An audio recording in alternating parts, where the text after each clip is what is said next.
인생의 주인은 하나님이십니다. 또한 교회의 주인도 하나님이십니다. 그래서 교회 내에서 무언가를 결정하거나 우리 인생 가운데 선택해야 되는 순간에 우리는 성경의 원리대로 하나님의 뜻을 반드시 물어야 합니다.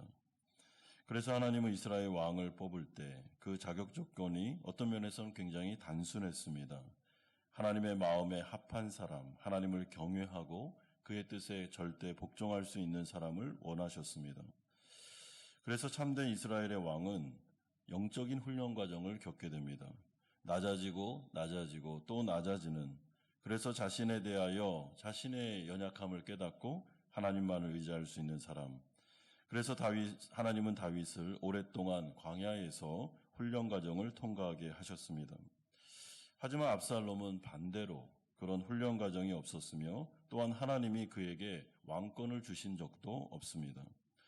그러므로 공개적으로 오늘 이 압살롬이 하나님에 의해서 심판받는 모습이 나타나고 있습니다.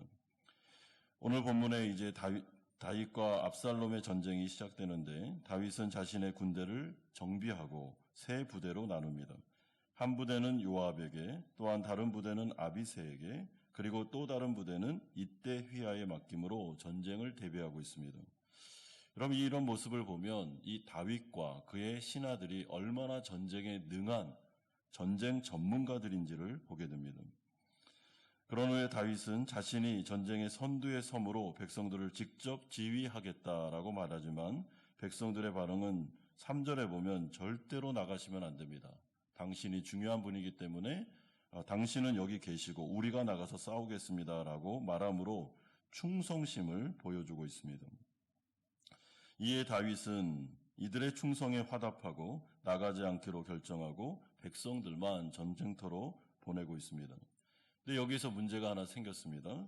다윗이 어처구니 없는 명령을 하나 하달하고 있습니다. 5절에 보면 나를 위하여 젊은 압살롬을 너그러이 대우하라 라고 말합니다. 여기서 젊은 압살롬이라는 말은 좀 쉽게 말하면 철없는 어린아이와 같은 압살롬이라는 뜻입니다. 그러니까 다윗은 지금 아비로서 압살롬을 어떤 시각으로 바라보고 있는가, 아직까지도 철없는 어린아이 정도로 인식하고 있습니다. 여러분, 압살롬은 철없는 어린아이가 아닙니다. 반역을 행할 정도로, 구테타를 행할 정도로 굉장히 악하고 그리고 야망이 많은 사람입니다. 그러나 다윗은 좀 이상한 말들을 지금 계속하면서 압살롬을 너그러이 대하라라고 하는데, 이거는 자기 백성들은 지금 목숨을 걸고 전쟁을 하고 있는데 압살롬은 제발 살려줘라라는 의미가 포함되어 있습니다. 지금 다윗이 왜 이러는 걸까라고 생각할 때 다윗은 지금 굉장히 나이가 많고 연로한 상태입니다. 그래서 점점 판단력이 흐려지고 있고 이 감성이 좀 조절이 잘 안 된 것 같습니다. 그러므로 이 압살롬 그리고 이 전쟁이라는 이 공적인 문제 앞에서 그는 사적인 감정을 드러내고 있습니다. 지금 백성들은 목숨을 걸고 싸우고 있는데 자신은 사적인 감정에 빠져서 이 어린 철없는 내 압살롬을 좀 살려줘라. 그러면 백성들은 죽어도 되겠습니까? 말이 안 되는 것입니다. 이런 점에서 우리에게도 아주 훌륭한 지도자들이 있지만은 나이가 점점 들어가면서 판단력이 흐려지는 모습을 볼 때가 있습니다. 연약함을 드러냅니다. 여러분, 성경에서는 계속 다윗이 성군, 다윗이기는 하지만은 그의 연약함과 그의 사실은 부족함을 솔직하게 다 알려주고 있습니다. 왜 그렇습니까? 역사서를 통해서 인간은 우리와 성정이 동일한 사람에 불과하기 때문에 의지할 대상이 아니며 하나님만을 의지해야 된다라는 것을 우리에게 깨달아 알게 하기 때문에 그렇습니다. 전쟁 결과가 이제 나타났는데 예상외로 정말 아주 싱겁게 전쟁이 끝나고 맙니다. 여러분, 특별히 우리가 주목해야 되는 것은 8절에 보면 그날의 수풀에서 죽은 자가 칼에 죽은 자보다 많았다라는 표현을 쓰고 있습니다. 여러분, 구약에서 자주 이거는 접하는 표현입니다. 하나님이 직접 싸우셨을 때 그리고 승리를 쟁취하셨을 때 자주 사용되는 표현입니다.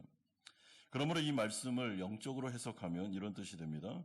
하나님께서 압살롬과 그의 군대를 에브라임 수풀에 집어넣으심으로 그곳에서 직접 다윗의 군대들을 통해 압살롬과 싸우셨고 승리하셨다라고 보면 됩니다.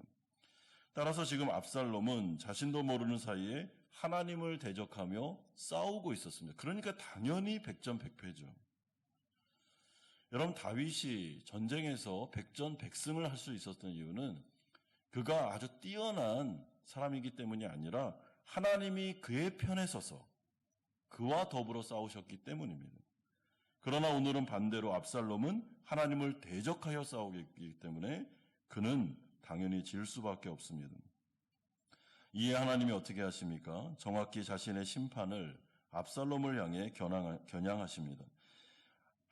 압살롬을 향한 하나님의 진노자가 도달했음을 말씀하고 있습니다. 9절에 보시면 압살롬이 다윗의 부하들과 마주치니라. 압살롬이 노새를 탔는데 그 노새가 큰 상수리나무 번성한 가지 아래로 지날 때 압살롬의 머리가 그 상수리나무에 걸림에 그가 공중과 땅 사이에 달리고 그가 탔던 노새는 그 아래로 빠져나간지라. 여러분, 여기서 보면 그의 머리가 상수리나무에 걸렸다고 그러죠. 이것은 하나님께서 드디어 압살롬이 그토록 자랑했던 그의 교만의 상징이었던 머리채를 잡아채고 나서 상수리나무에 걸어버렸다라는 뜻입니다. 그러자 그는 공중과 땅 사이에 대롱대롱 밀리게 되고 하나님께 저주받아 나무에 달렸다는 의미로서 그런 나무에 지금 달려 있습니다. 그리고 그가 탔던 나귀는 아래로 빠져나가게 되는데 이것은 그의 왕쟁탈전이 이제는 수포로 돌아갔다라는 것을 상징적으로 보여주고 있습니다. 따라서 하나님은 이 사건을 통해 자신이 결코 압살롬을 이스라엘의 왕으로 인정하신 적이 한 번도 없음을 분명하게 드러내고 있습니다. 이거는 압살롬이 하나님의 뜻을 어긴 것이다. 그러므로 내가 이제부터 압살롬을 심판한다. 압살롬은 이스라엘의 대리 통치자가 아니다. 다윗을 내가 세우겠다라고 하시면서 압살롬이 그렇게도 자랑하고 기고만장하게 하고 있었던 그의 머리채를 딱 잡아가지고 상수리 나무에 걸고 그를 죽이고 그가 탔던 노새, 왕으로서 타는 노새를 떠나보내게 하심으로 너는 이제부터 심판을 받아야 된다라고 말씀하십니다. 그러므로 우리가 이 사실을 보면서 굉장히 놀라면서 두려워하셔야 됩니다. 여러분, 하나님은 살아계십니다. 여전히 우리의 삶과 교회를 통치하십니다. 하나님은 눈에 보이지 않아도, 그래서 사람들이 막 거기에서 자기 마음대로 막 할 때 가만히 계신 것 같아도 다 보고 있습니다. 하나님이 부르시지 않은 사람이 왕처럼 행동하거나 아니면 지도자로 행동할 때 하나님께서는 때를 봐서 그 사람을 낮추십니다.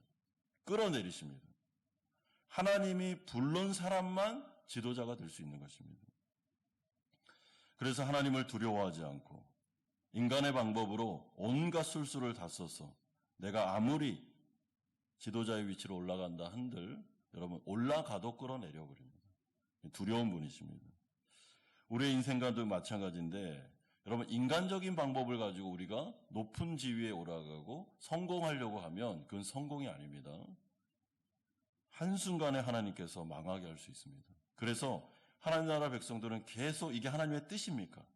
주님이 저에게 이걸 원하십니까? 제가 이 일을 감당하는 게 맞습니까? 라는 것을 몇 번이고 물어봄으로 부르심을 확인해야 됩니다. 이후에 압살롬은 어떻게 되었는가라고 생각할 때 다윗 편에 있던 한 사람이 압살롬이 상수리 나무에 무방비 상태로 매달려 있는 것을 발견합니다. 그리고 급하게 요압에게 알리고 있습니다. 11절에 보면 네가 보고 어찌하여, 그러자 요압이 11절 같이 대답합니다. 네가 보고 어찌하여 당장에 쳐서 땅에 떨어뜨리지 아니하였느냐? 내가 내게 은 10개와 띠 하나를 주었으리라 라고 그 사람에게 요압이 말합니다. 그러니까 이 사람은 요압 장군님, 만약 제가 왕의 명령을 어기고 압살롬을 죽였다면 제 생각에는 당신도 저를 옹호해 주기는커녕 저에게 왕의 명령을 어겼다고 저를 몰아붙였을 것입니다. 라는 그런 생각을 가지고 지금 이 압살롬이 대롱대롱 매달려 있음에도 불구하고 그가 죽이지 않고 요압에게 달려가 알림으로 말미암아 요압이 이 문제를 처리하도록 하고 있습니다. 여러분 왜 이렇게 했을까 이 사람이라고 생각할 때 신학자들이 바라볼 때는 이 사람은 지금 요압을 정확하게 알고 있었기 때문에 이렇게 행동하고 있다라고 봅니다. 왜냐하면 요압이라는 사람은 굉장히 강교한 사람입니다. 그래서 만약에 이 사람이 압살롬을 죽였다면 요압은 이 사람을 왕의 명령이 내렸잖아요. 압살롬 죽이지 말라 했으니까 이 사람을 그냥 내버려두지 않고 옹호하지도 않고 아마 궁지로 몰았을 것입니다. 그리고 자기가 영예를 가졌겠죠. 그렇기 때문에 이 요압이라는 사람이 어떤 사람인지를 잘 알기 때문에 그는 압살롬을 죽이지 않고 요압에게로 달려간 것입니다. 여러분, 이게 참 무서운 일인데요. 왜냐하면 이 사람은 요압을 알고 있습니다. 요압은 자기가 누군지 잘 모릅니다. 그러니까 성경에서 자꾸만 말하는 게 뭔가 하면 다른 사람들은 나를 정확하게 평가할 때가 있다는 것입니다. 나만 나를 모를 뿐이죠. 그래서 우리가 생각할 때 이 요압이라는 사람이 정말 다른 사람의 말을 좀 들었다면 또한 다윗의 통치를 받았다면 좋았겠다라는 생각을 하게 됩니다. 여러분, 다른 사람의 평가가 항상 맞는 것은 아니지만 객관적인 평가일 때가 있습니다. 나에게 누군가가 조언을 해주고 직언을 해줄 때 겸손한 사람은 그래서 그 직언을 받아들입니다. 내가 모르는 나를 저 사람은 얘기해 주는구나. 그리고 그게 겸손한 사람은 그걸 받아들이면서 자기를 바꾸죠. 그래야 발전이 있고 성숙이 있는 것입니다. 그러나 교만한 사람은 다른 사람의 평가와 말을 듣지 않습니다. 나를 공격하는구나, 인신공격하는구나 라고 하면서 거부하죠. 그러니까 자꾸 그 자리에서 맴도는 것입니다. 신앙 성숙이 일어나지 않습니다. 여러분, 우리는 늘 하나님께만 통치를 받기를 원하죠. 하나님의 말씀을 들으면 변화되겠다라고 말합니다. 근데 설령 다른 사람의 말을 듣지 않는 사람은 하나님의 말씀도 안 듣습니다. 하나님의 말씀도 자기 중심도로 들으면서 자기를 자꾸만 이렇게 자기 중심성을 강화시키는 것입니다. 오늘 본문을 통해서 이 요압이라는 사람, 또한 다윗, 압살롬 이런 사람들이 역사에 등장하는데 우리 역사서를 보면서 이미 이 성경 가운데 이런 사람들의 평가가 다 내려져 있다는 것을 소름 끼치는 마음으로 보셔야 됩니다. 그리고 우리에 대한 평가도 내려져 있습니다. 다른 사람의 말들이 객관적일 수 있고 하나님의 말씀이 나의 모습을 정확하게 비추고 있습니다. 중요한 것은 요압과 같이 압살롬과 같이 하나님의 말씀도 안 듣고 다른 사람의 말도 안 들으므로 그냥 자신의 욕망대로 나아가 나라도 망치고 다른 사람과의 관계도 어려워지는 이렇게 하지 말고 하나님 앞에서 겸손함으로 말미암아 다윗과 같이 자기에게 들려지는 나단의 선지자의 말도 듣고 하나님의 말씀도 듣고 여러 평가에 대해서 객관적으로 들음으로 자신을 성숙시키고 나가는 우리가 이 길로 가야 된다라고 이 역사서는 우리에게 알려주고 있습니다. 사랑하는 성도 여러분, 압살롬은 오늘 심판받았습니다. 하나님은 그를 세운 적이 없습니다. 자기가 자기 뜻대로 왕권을 쟁취하려고 하다가 나무에 달려 저주받은 인생이 되고 말았습니다. 그렇다면 오늘 이 시간 우리가 하나님 앞에서 내 자신을 내려놓고 나의 인생을 주님께 맡기고 주님 제가 어떻게 해야 되겠습니까? 하나님의 뜻에 따라 순종하겠습니다. 라는 자세로 나아갈 때 하나님께서 완벽하지는 않지만 겸손한 우리의 태도를 통해 하나님의 뜻을 이루어 주실 것입니다. 이런 다윗의 길을 걸어가시는 사랑하는 성도님들 되시기를 주 예수 그리스도의 이름으로 축원드립니다.